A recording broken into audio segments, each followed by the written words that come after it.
Are we at one of those moments in history in which there is the necessity for a new world order? A, because of what's taken place in the Middle East, the rise of different kinds of groups, and B, what's happened in Asia, meaning that there has been a shift from the West to the East. There's a need for a new world order, but it has different characteristics in different parts of the world. Just to go back to Iraq for a moment. Right. On the one hand, the manifestations of what is going on in Iraq are depressing and give some occasion for pessimism. On the other hand, simply as looking at somebody as a student of the future, I find it sort of interesting that there is now going on, there are conversations inside Iraq between the various parties, not going very far yet. Secondly, that there is a meeting of ambassadors which will graduate to foreign ministers of all surrounding countries, plus Egypt, plus the members of the Security Council. And that people are talking of broadening yet a third level in which you would bring in India, Pakistan, Indonesia. Now, none of this may succeed this time, but this to me is sort of the outline by which someday in the next few years a solution will emerge, that people will look into that cauldron and decide that they have to learn their limits, not just we, but everybody else. I want to make one point about globalization. It's always discussed in economic terms, that everybody is better off. But that is only partially true. Everybody is better off on the average. But in some countries or in some regions, people lose their jobs. Major adjustments have to be made. That's the engine of globalization. The people who are disadvantaged by the process look to their governments for solutions. But the governments are national and the problem is global. So how to bring about a relationship between the desirable process of globalization and its impact on the politics? You're encouraged that China will get better and will grow and will be a more responsive citizen of the world? I could write a script where this will not happen, because the pressures inside China are enormous to deal with so many But it's problems. incumbent on the next president to be able to... I would say to the new president what I'm saying to the current president, or I have said to previous presidents. The relations with China are the fundamental challenge of American policy.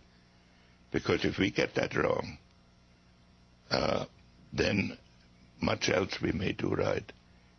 It's going to be subsumed in an attention to a conflict like the Cold War. And that is something that we must really avoid. And if we want to have a constructive world, the purely strategic and military problems that the shift in power relationships brings will confuse us if we do not consider that we have to bring about, together with other countries, a different consciousness of what a world order is. Now you have on the one extreme globalization, in which the nation is weakened. On the other extreme you have religion.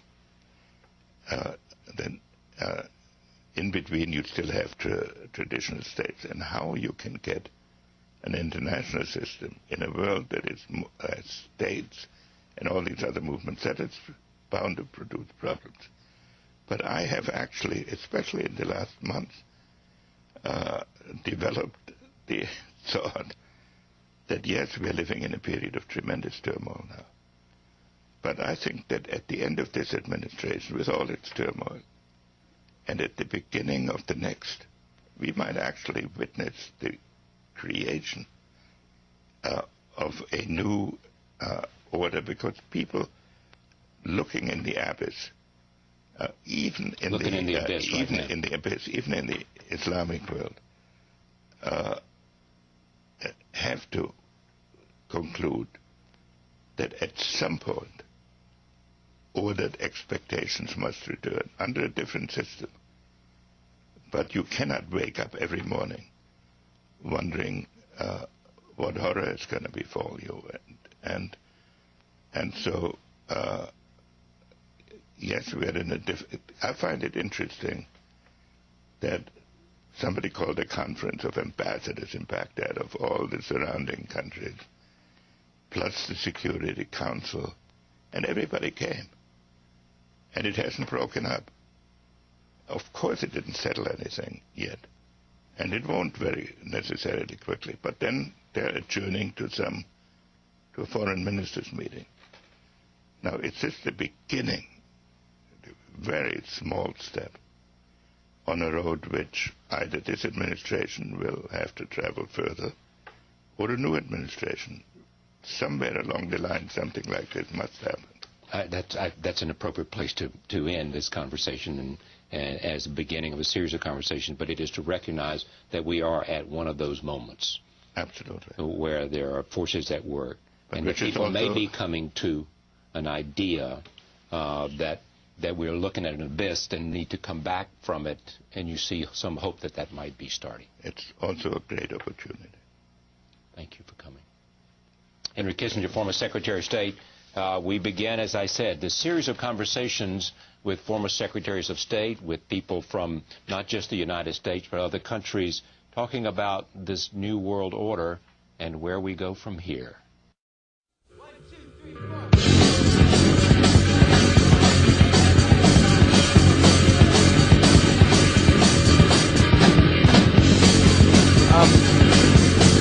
Okay, like, see, there's this,